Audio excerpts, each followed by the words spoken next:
विरोधी मीडिया ने सरकार की ताल से ताल मिलाते हुए अपने अखबार में लिख दिया कि सपा सरकार में तो 86 में से 56 एक ही जात के एसडीएम बना दिए गए थे। 56 यादवों को जो है एसडीएम बना दिया जाता है और उसके बाद जब लीगल नोटिस आती है तो आप खबर हटा लेते हैं। इसका मतलब क्या हुआ, आप डर गए? आप एक खबर गलत छापने से आप न जाने कितने लोगों को भ्रम में डाल रहे हैं। जब आपके पास इतनी ताकत नहीं है, इतना जज्बा नहीं है आपके पास लड़ने के लिए, तो ऐसे कदम क्यों उठाते हैं? क्या लगता है एजेंडा क्यों चलाया जा रहा है हाल ही के दिनों में? जिस तरीके से समाजवादी पार्टी ने अपनी कार्यशैली से, अखिलेश यादव ने अपनी कार्यशैली से उत्तर प्रदेश में प्रभाव डाला है, बाकी के चुनाव में प्रभाव डाला है, जाहिर सी बात है उसकी टांग खींचने की कोशिश करेगी, उसकी छवि को धूमिल करने की कोशिश करेगी। नमस्कार, आप देख रहे हैं खबर चौक और मैं हूं अमन सिंह वत्स आपके साथ। आज दो ताली में चर्चा करेंगे एक ऐसे विषय पर जिसने सियासत में भूचाल ला दिया है। दरअसल एक विरोधी मीडिया ने सरकार की ताल से ताल मिलाते हुए अपने अखबार में लिख दिया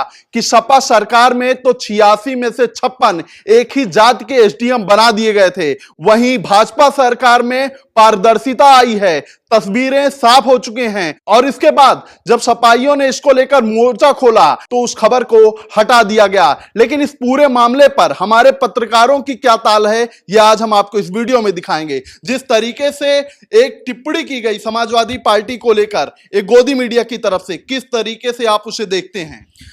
देखिए, गोदी मीडिया का तो काम है चीज़ों को इस तरीके से प्रदर्शित करना कि अपनी बस सिर्फ और सिर्फ मीडिया में अपनी वाहवाही बटोरे, जनता में अपना दिखाए कि हम एकदम कायम हैं, सत्ता में काबिज हैं और बढ़िया बढ़िया चीज़ें आपके सामने प्रदर्शित कर रहे हैं। जिस तरीके से अखिलेश यादव या समाजवादी पार्टी के द्वारा लीगल नोटिस डलवाई गई है, उसके बाद फौरन से देखिए किस तरीके से उन्होंने अपने पाँव जो है नाव से बाहर निकाल लिए। क्या लगता है कि चुनाव नजदीक आते ही इस तरीके से समाजवादी पार्टी को खराब करने की, छवि खराब करने की कोशिश की जा रही है? क्योंकि इसके पहले भी एक गोदी मीडिया ने उनके ही खिलाफ लिख दिया था अपने अखबार में और जैसे ही लीगल नोटिस पहुंची बवाल उठा, फिर हटा दिया गया। देखिए, जब चुनावी लहर आती है तो ऐसी चीजें देखने को मिलती हैं, भले वो सत्ता विरोधी पार्टी हो या पक्ष की पार्टी हो, एक दूसरे के ऊपर आरोप लगाती, लेकिन समाजवादी पार्टी के ऊपर जिस तरीके से आरोप भारतीय जनता पार्टी या सत्ताधारी पार्टी लगाती चली जा रही है लगातार, इसको अगर आप देखेंगे और बाकी की जनता से पूछेंगे तो जाहिर सी बात है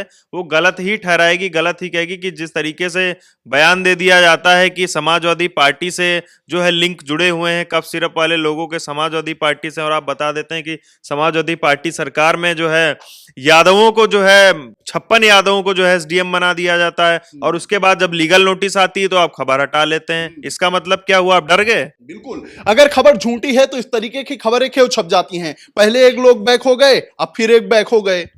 देखिए, ये मीडिया की एक बहुत बड़ी जिम्मेदारी है कि हम क्या छाप रहे हैं, क्या नहीं छाप रहे हैं। और इसमें हमें ये ध्यान देने की ज़रूरत है कि हम जो भी छाप रहे हैं उसका बहुत सारे लोगों पे इसका इम्पैक्ट पड़ने वाला है।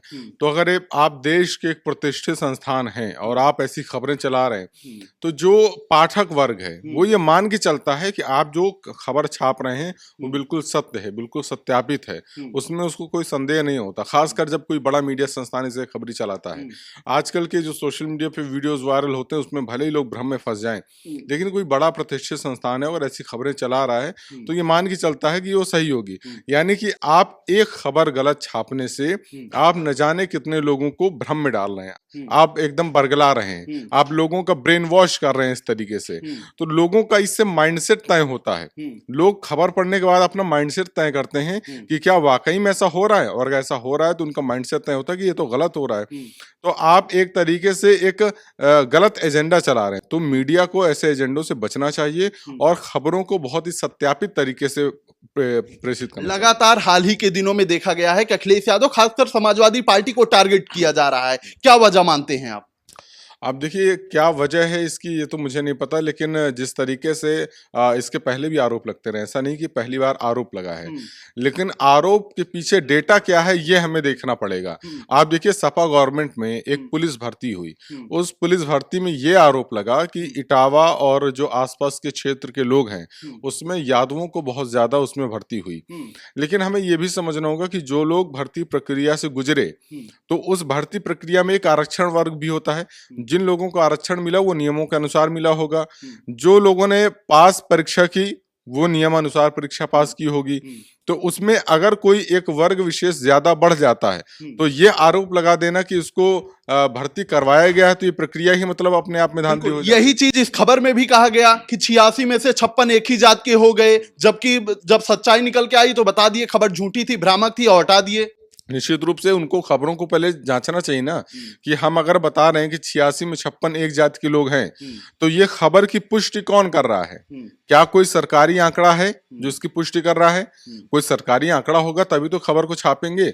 अगर ये सरकार डेटा उनको उपलब्ध करा रही है और सरकार खुद ने ये डेटा कभी बोल रही है, सरकार ने तो कभी ऐसा डेटा उपलब्ध कराया नहीं है सार्वजनिक रूप से, तो उनको ये डेटा दे कौन रहा है? निश्चित रूप से वो ऐसी खबरें अपने आप में एक एजेंडा के रूप में चला रहे हैं। उनको लग रहा होगा कि हम एक बड़े प्रतिष्ठित संस्थान हैं, ऐसी खबरें चला देंगे, लोगों को इस तरीके से भ्रमित कर देंगे। लेकिन उनको समझना चाहिए कि आपकी खबरों को देखा जा रहा है, जांचा जा रहा है, परखा जा रहा है, और जब जांचा परखा गया तो उस कसौटी पे खरे नहीं उतरे, बैक होना पड़ा। मिला क्या आपको? आपके ऊपर एक धब्बा लग गया कि आप किसी एजेंडे के तहत काम कर रहे हैं, तो ऐसे एजेंडों से बचना चाहिए। क्या लगता है एजेंडा क्यों चलाया जा रहा है हाल ही के दिनों में? देखिए, जो आपका पहले का सवाल था, जो आपने बोला कि समाजवादी पार्टी को लगातार बीच में घसीटा क्यों जा रहा है, उसके ऊपर आरोप क्यों लगाए जा रहे हैं, तो इसका एकदम दो टूक जवाब मैं देता हूं कि जिस तरीके से समाजवादी पार्टी ने अपनी कार्यशैली से, अखिलेश यादव ने अपनी कार्यशैली से उत्तर प्रदेश में प्रभाव डाला है, बाकी के चुनाव में प्रभाव डाला है, और जिस तरीके से समाजवादी पार्टी समाज के लिए बढ़ चढ़कर सामने आती है, हिस्सा लेती है, और उत्तर प्रदेश में जिस तरीके से उसकी मजबूती बनी हुई है, उसको देखते हुए कोई भी सत्ताधारी पार्टी हो या कोई भी पार्टी हो, वो जाहिर सी बात है उसकी टांग खींचने की कोशिश करेगी, उसकी छवि को धूमिल करने की कोशिश करेगी। तो ये जो आरोप लगते हैं, जो भी सत्ताधारी पार्टी आरोप लगाती है या जो बड़े बड़े अखबार जो भी छाप देते हैं, सिर्फ और सिर्फ छवि की धूमिल करने के लिए और आने वाले चुनाव में फायदा उठाने के लिए ये काम किया जाता है। आशुतोष, आप क्या मानते हैं जिस तरीके से लगातार ये एजेंडा चलाया जा रहा है, क्या प्रमुख वजह मानते हैं कि लगातार अखिलेश यादव को लेकर ऐसी खबरें प्रकाशित होती हैं और प्रकाशित नहीं होती हैं, जब इसका विरोध होता है तो फिर से हटा दी जाती हैं वो सारी चीजें? देखिए, शायद इसमें हो सकता है कि जो न्यूज़पेपर जिसने ये चीज़ छापी वो उतना मजबूत नहीं था, उसको फिर से वो चीज़ डिलीट करनी पड़ी, हटानी पड़ी। एक छोटी सी लीगल नोटिस के नाम पर एक नोटिस पहुंचता है और वो अपने पैर पीछे कर लेते हैं। तो इसको इस तरह से देखा जा सकता है, जब आपके पास इतनी ताकत नहीं है, इतना जज्बा नहीं है आपके पास लड़ने के लिए, तो ऐसे कदम क्यों उठाते हैं? जब आपको पता है इस चीज़ की आप पुष्टि नहीं करते हैं, तो आपको ऐसी खबर नहीं चलानी चाहिए थी। अगर आपने चलाई है तो फिर उस चीज से पीछे क्यों हट रहे हैं? तो ठीक है, हमारे पत्रकार साथियों की ताल में साफ तौर पर यही निकल के आया है कि कोई भी चैनल हो, कोई भी अखबार हो, उनको इस तरीके से खबरें नहीं प्रकाशित करनी चाहिए बिना तथ्यों के। तो फिलहाल आज की दो ताली में इतना ही। ऐसी खबरों को आपके बीच में लेकर आते रहेंगे, तब तक देखते रहिए खबर चौक। कैमरा पर्सन अभिजीत के साथ Aman Singh Vats, Lucknow. New public inter college Lucknow, admission open. For more information call 0522 282232 और 7755 089585।